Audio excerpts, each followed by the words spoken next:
Okay, let's dive in. We've got a really fascinating stack of material here, taking us deep into Gary Zukav's The Seat of the Soul. Hmm. And right at the heart of it, there's this fundamental question the material asks you to consider. Are you living from your personality, or are you living from your soul? That's really the core of it, isn't it? And our goal today, using these sources a listener shared, is to kind of explore how understanding your intentions, really tuning into your emotions, and maybe connecting with a deeper spiritual awareness, Yeah. how that can lead to what Zukav calls authentic power. Exactly. Building a life with real meaning, real purpose. But not by chasing external stuff, but from the inside out. Absolutely. And we're going to look at a pretty big picture idea first, this potential shift in how we even understand human evolution, moving past that old survival of the fittest This idea is something richer. to something much richer and exploring the maybe surprising power of our feelings. Right, that they're not just messy background noise. Exactly. They're signals, key Wow. signals. A direct line to something important. And we'll see how even, the small choices you make every day connect back to this immortal part of you. It's quite a journey outlined here. It really is. So, where should we start? Evolution. Yeah, let's start there. I mean, when we think evolution, usually it's the biological picture, right?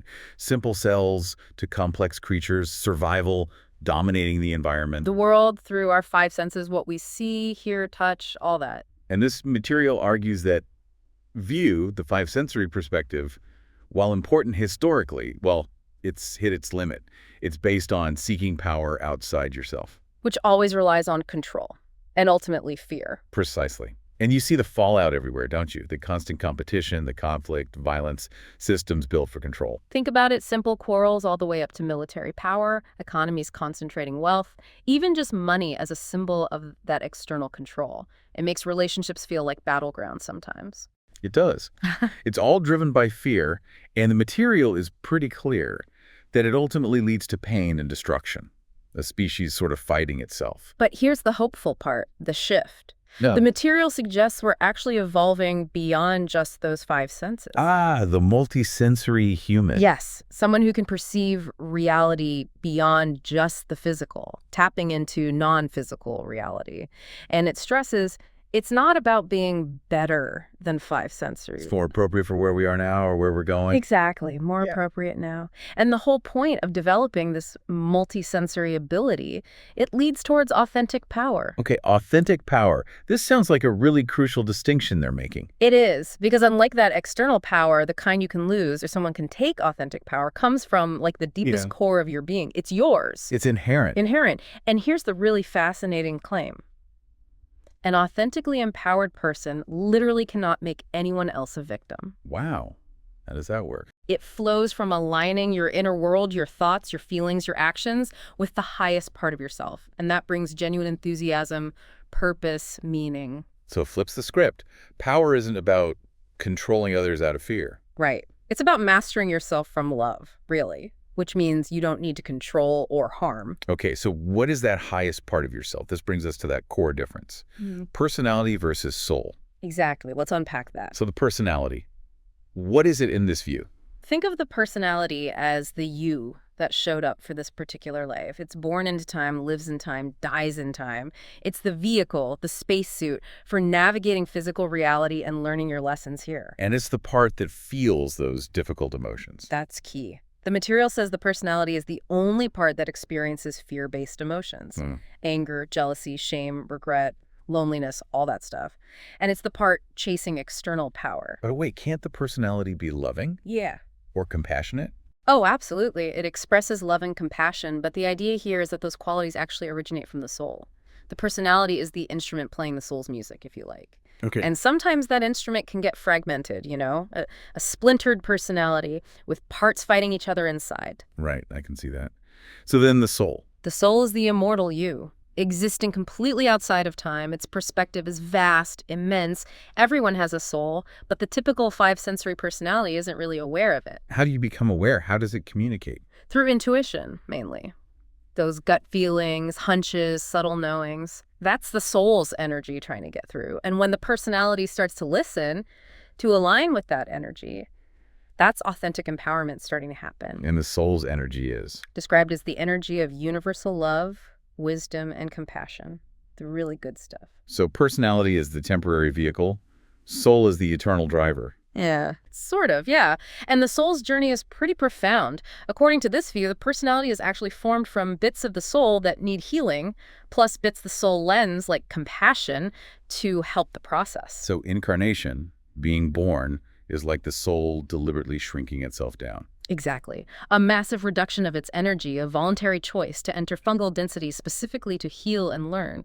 The soul evolves eternally, the personality matures within a lifetime. Life on Earth is a very specific, almost custom-designed school for the soul. That's a great way to put it. And the underlying principle governing all this learning, this balancing act, is karma. Karma often gets a bad rap, doesn't it? Seen as punishment. Yeah, but here it's presented differently. Not punishment, just energy dynamics. An impersonal natural law, like Newton's third law for energy. Action and reaction. Precisely. Every action, thought, feeling comes from an intention. That intention is a cause. It sends out energy that creates an effect, and that effect must return to the sender. Simple as that. You receive what you give. And this ties directly into the soul's evolution. How? Well, learning just through the physical consequences can be slow, right? If you act out of anger, you might experience negative results, maybe over and over, even across lifetimes, until the lesson sinks in. Right. But multisensory awareness lets you perceive the energy dynamic itself, the intention, and its immediate energetic effect before it fully plays out physically, so you can learn much, much faster. And simple judgment messes with this. Creates bad karma. Yeah, judging others, just labeling them worthy or unworthy, right or wrong in that condemning way, apparently creates negative karma for the one doing the judging. So what's the alternative?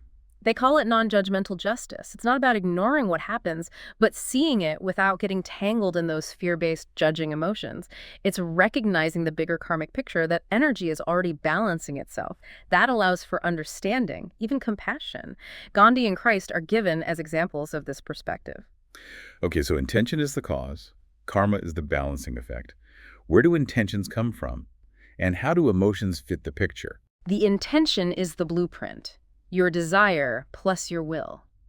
And this intention literally shapes light described here as fundamental energy or consciousness into form. Into thoughts, feelings, actions. All of the above. Yeah. Even the physical situations you encounter. You are constantly creating your reality with your intentions, whether you're aware of them or not. Creating your reality with your intentions? That's huge. And maybe a bit scary if you're not aware of them. It is powerful. And that's where emotions come in. They're the key to knowing your intentions. How so? Emotions are described as energy currents, vibrating at different frequencies. Love is high frequency, fear is low. And crucially, your emotions are direct reflections of your underlying intentions. So feeling reveals intention. Exactly. The most direct way to become aware of your intentions, especially the unconscious ones, is to become aware of what you're feeling. If you say you're excited about something but you feel dread, that mismatch is a huge clue. A signal pointing to something hidden that needs looking at. Right. And suppressing those feelings, ignoring the signal, just leads to problems, to dysfunction. And these feelings, these frequencies, actually affect our own energy, our light. Yes. Choosing a thought generates an emotion, which sets a frequency. Choosing love-based thoughts and emotions raises your frequency, energizes you. Choosing fear-based ones lowers it, drains you. It's an immediate energetic impact. Which brings us back to connecting with the soul. If feelings reveal intentions and intentions create reality, is paying attention to feelings the path to the soul? The material is very direct about this. The road to your soul is through your heart. Only awareness of your feelings can open your heart. It says following your feelings, getting curious about them, not just reacting, leads you to their source. And that allows you to encounter your soul's energy field. That example of the distrustful husband really brings this home, doesn't it? It really does. His wife's trip, consciously may be okay, but he feels that disturbance, that anxiety or anger. The low-frequency emotion. Right. The signal, pointing to his unconscious distrust, probably rooted in insecurity. If he just lashes out from that feeling, he creates negative karma, hurts the relationship. But if he stops, feels it, asks why. Why do I feel this way? That question, that awareness, could lead him to the real issue, the unconscious intention of distrust. Then he has a choice. He can choose differently, change the whole outcome. And this increased awareness, this multisensory ability, it also means becoming aware of guidance. That's a big part of it, yes. Becoming aware that you're not alone. that there's non-physical help available, guides, teachers, a larger intelligence. It's apparently always there, even for five-sensory folks, but they just aren't tuned in. So intuition is basically picking up on that guidance. Intuitive hits are seen as registrations of that guidance, yeah. And accessing it involves, again, awareness of feelings, but also actively asking questions. Like what? Like, why does this situation affect me so strongly? Or does this feeling I have really align with truth? Asking is like opening the door, invoking the guidance. And the guidance brings truth. Truth defined very practically. Whatever empowers you and causes no harm, could be personal truth for your situation or universal impersonal truth. But it also warns that fear can cloud intuition, so you need your intellect too to discern. How does the guidance actually help then? What does it do? It helps draw your attention towards conscious evolution, the vertical path, they call it, away from just repeating old habits, the horizontal path. Guides might offer insights on likely outcomes of choices, help you examine feelings. But they don't choose for you or fix your karma. No, that's still your job. Free will remains. Trust is key to receiving help, and prayer is also mentioned as a way to consciously partner with that divine intelligence. It really does keep coming back to choice, doesn't it? Over and over. Absolutely. Choice is the engine. Yeah. Every moment you're choosing an intention, especially if you have that splintered personality with conflicting desires, you're always choosing which part gets the energy. Like choosing the generous impulse over the resentful one. Exactly. And making that choice consciously, considering the consequences. What will this create? Do I want that? That's responsible choice. As opposed to just reacting unconsciously. Right. Unconscious evolution is just getting dragged along by reactions. Conscious evolution through responsible choice is the fast track to authentic power. And this leads to a really interesting take on temptation. Temptation usually sounds bad. But here it's framed compassionately. Not punishment, but the universe offering a chance to gain power without creating negative karma. Wow. It brings an unconscious negative pattern, anger, addiction, whatever, right to the forefront. Gives you a clear chance to see it and challenge it. If you choose to challenge it, you get stronger. If you give in, the pattern gets stronger. That's referred to as the Luciferic principle, helping evolution. Yeah, not as evil, but as a mechanism that presents these crucial tests, these growth opportunities. It really reframes it. So authentic power isn't just given. You have to build it choice by choice, facing these internal challenges. Exactly. It's earned. You can't just meditate your way there without engaging consciously with life's choices. And the idea is the universe supports the part of you that chooses wisdom, chooses light. This perspective must really change how you view difficult things, like addictions or tough relationships. It does. Addictions, for example, are seen as stemming from that core feeling of powerlessness, of seeing power as external. The addiction is the cry of a wounded part of the personality resisting the soul. So healing means Acknowledging it, looking past the defenses, understanding the powerlessness underneath, and then making conscious choices again and again to challenge it. The cost of the addiction reflects the soul's urgency to heal it. And relationships aren't random either. Far from it. They're often seen as soul agreements, opportunities to heal together, balance karma. Difficult relationships especially are potent chances for mutual growth or working through old patterns consciously this time. And there's this idea of spiritual partnership emerging. Yeah, as a new model. Different from traditional marriage, often focused on survival or external power dynamics, it's about two souls committing to mutual spiritual growth, seeing each other as equals, supporting each other's soul journey. Sounds like it allows for deeper, less reactive communication. That's the idea. And commitment, even when it's hard, fosters huge growth, learning, deep care, trust, vulnerability. Taking an even wider view, the material talks about consciousness actually creating reality, even collectively. Yeah, that's a big one. Physical reality isn't just out there, it's a co-creation, layered, shaped by the intentions of all the souls participating. Your personal reality sits within your families, communities, nations, all the way up to humanity. So no two people experience the exact same reality. Because their intentions differ, and the law of attraction plays into these attracts like. Your dominant frequency, anger, love, whatever, draws similar frequencies to you, creates an energetic cocoon reflecting your inner state back to you, which aids healing by making it obvious. And whole groups, like nations, have collective karma. Yes, based on collective choices and intentions over time, which means your individual conscious evolution, your responsible choices, don't just affect you, they ripple out. They contribute to healing the collective. Changing yourself really does change the world. Some souls even take on collective patterns to heal them. That's suggested, yes. Figures like Gandhi or Jesus again, taking on collective fear. And the physical world itself, this whole setup is called a learning vehicle. An illusion. Illusion meaning not real. Not quite. More like its power over you is created by your soul's intentions and karma. Yeah. It's perfectly designed to highlight what needs healing. Once you understand the dynamics, like understanding how a disease spreads, the illusion loses its power to harm you. You can navigate it wisely. Okay, so after all this journey towards alignment, what does authentic power actually look like? What are its qualities? The material highlights a few key ones. Humbleness, not weakness, but honoring life. Seeing beauty everywhere, not needing to compete or harm. Forgiveness, which is an energy thing. Releasing baggage. Taking responsibility for your experience, not manipulating.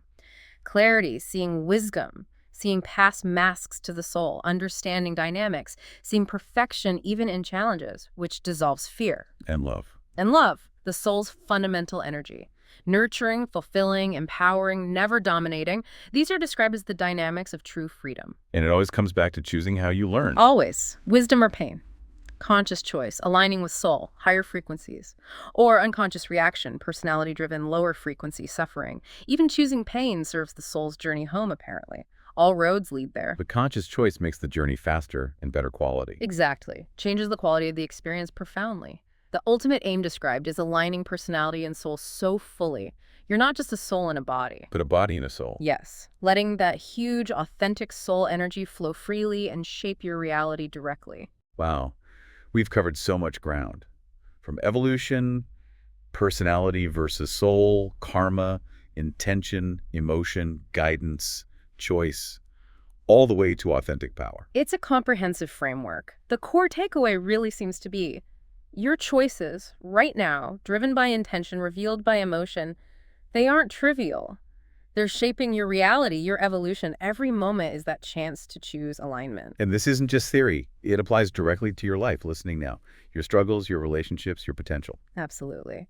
So maybe a final thought to leave you with. Okay. Given this idea that every experience serves your soul's evolution, think about something in your life right now that feels negative, a setback, a hardship.